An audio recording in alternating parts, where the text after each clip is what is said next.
우크라이나 땅을 빼앗기 위해 제3차 세계대전을 일으킨 러시아 21세기에 일어난 일이라고는 도무지 믿기지 않는 충격적인 만행을 저지르고 있는 러시아. 자, 그런데 러시아가 우크라이나 영토를 빼앗는 동안 한국이 러시아의 땅을 빼앗는다는 놀라운 소식이 전해지면서 러시아를 큰 충격에 빠뜨렸습니다. 최근 바이든 미국 대통령이 러시아의 우크라이나 침공에 대응하기 위해 유럽 방문을 확정한 가운데 우크라이나 젤렌스키 대통령이 러시아군에 남긴 영상 메시지가 공개되면서 수많은 러시아군들이 빠른 속도로 탈영하고 있다는 놀라운 소식이 전해졌습니다. 볼로디미르 젤렌스키 우크라 대통령은 텔레그램을 통해 러시아군들을 향해 이렇게 말했습니다. 당신들은 우크라이나에서 아무것도 가져가지 않을 것이다. 다만 사람을 죽일 뿐이다. 하지만 당신도 죽을 수 있다. 그런데 왜 당신이 죽어야 하나? 무엇을 위해 당신이 죽어야 하나? 라며 당신이 살아남고 싶어 하는 것을 알고 있다. 이는 러시아 군인의 대화를 도청해 엿듣고 있다. 이 무의미한 전쟁에 대해, 이 불명에 대해, 그리고 당신의 상태에 대해 다 듣고 있다. 우리는 당신이 누군지 한다. 우크라이나 국민들을 대표해서 살아남을 수 있는 기회를 주겠다. 만약 항복한다면 우리는 사람들로서 마땅히 대접받아야 하는 대로 당신을 대접할 것이다. 러시아 군대도 당신을 사람으로 대접하고 있지 않다.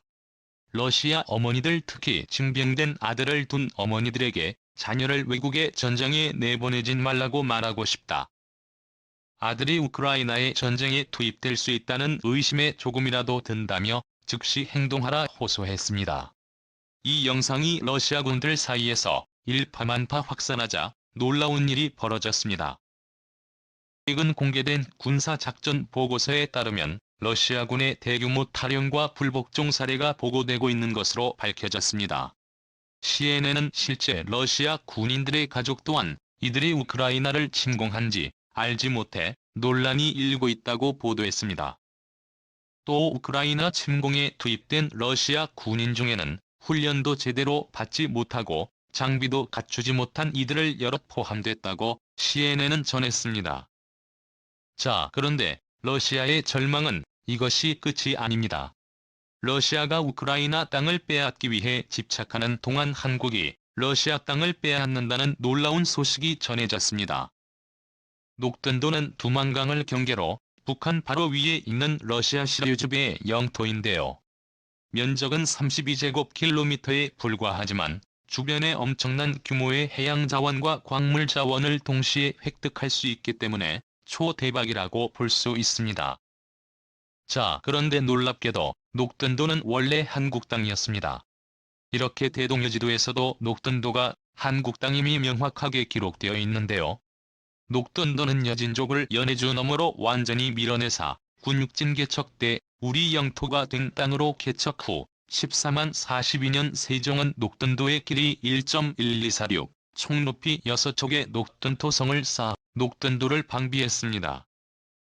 이후 세조 원년에 녹든도라는 이름이 붙여지게 됐고 조선 선조 때 이곳에 둔전을 설치하였습니다. 이순신 장군이 처음으로 백의종군하는 어처구니 없는 상황이 발생한 녹든도 전투가 유명합니다. 대규모 기병들에 침입해 노략질을 하였으며 상당수의 포로들이 잡혀가는 피해를 입었던 탓에 병력 지원 요청을 묵살했던 북병사 이일에 이순신이 방심하여 큰 피해를 입었다는 구실로 책임 전가를 시전했습니다. 하지만 이순신은 오히려 즉시 반격해 포로의 반 이상을 구해냈고 최종적으로 녹든도 자체도 온전히 지켜냈으며 이순신 본인도 이러한 사실을 강력히 주장해 선조도 정황을 알고 패전이 아니라는 결론을 내려 100개의 종군으로 마무리 지었습니다. 1800년대쯤부터 두만강의 퇴적 작용으로 녹든도가 연해주 쪽으로 16도게 되었습니다.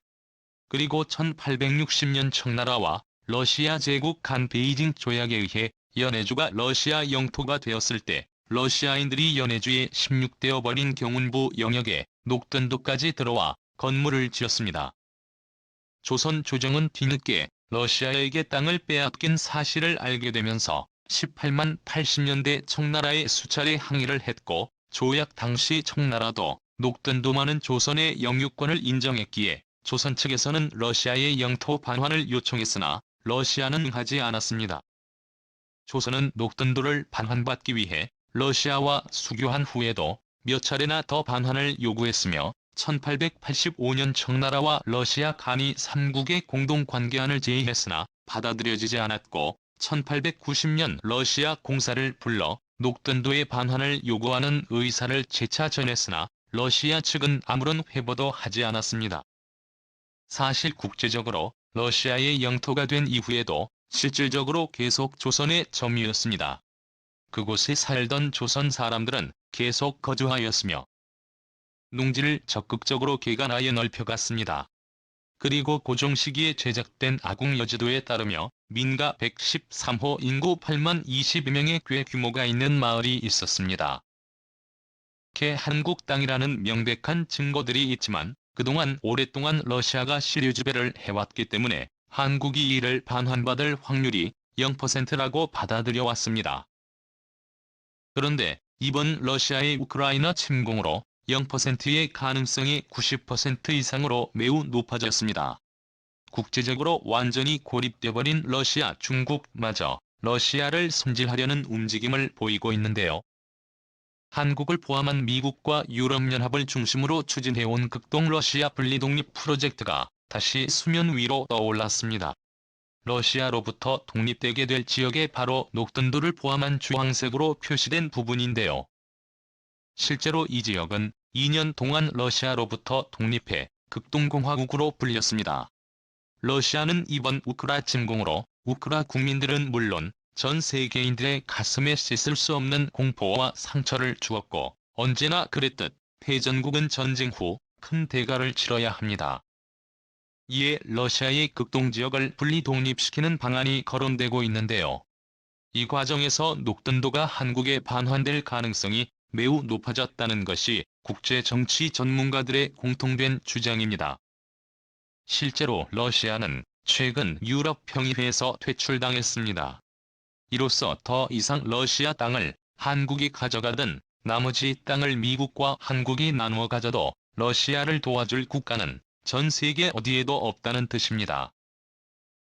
단단히 화가 난 블라디미르 푸틴 러시아 대통령이 바이든 러시아 입국 금지를 외치며 바이든을 비롯해 토니 블링컨 국무장관 제이크 설리번 백악관 국가안보보좌관 로이드 오스틴 국방장관 마크 밀리 합참의장 윌리엄 번스 중앙정보국 CIA 국장 젠 사키 백악관 대변인 등 14명의 고위 인사에 대한 제재를 시작한다고 밝혔습니다. 힐러리 클린턴 전 국무장관도 제재 명단에 이름을 올렸습니다.